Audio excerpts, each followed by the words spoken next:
Hello everyone, welcome to back my channel. I hope everyone is having a wonderful day. Before starting the video, please go ahead and hit the subscribe button.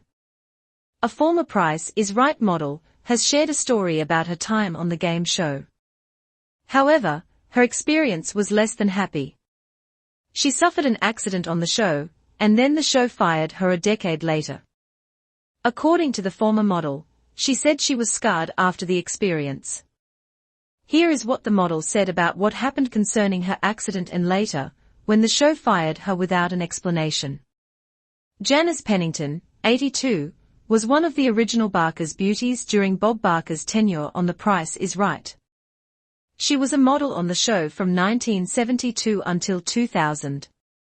However, in the middle of her time on the show, she suffered from a terrible accident on the set. Janice Pennington, 82, was one of the original Barker's beauties during Bob Barker's tenure on The Price is Right. She was a model on the show from 1972 until 2000.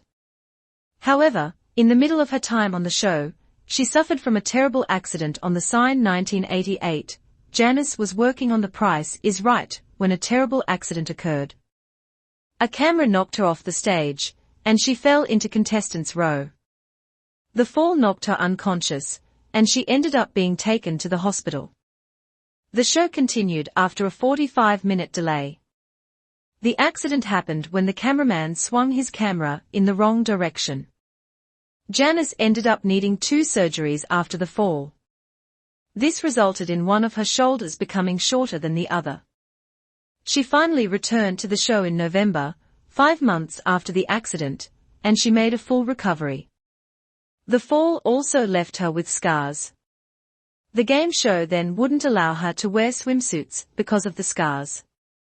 Janice eventually sued CBS and won $1.3 million in a jury trial based on her injuries. However, things got worse for her in October 2000. After working on The Price is Right for 29 years with Bob Barker, the game show fired her.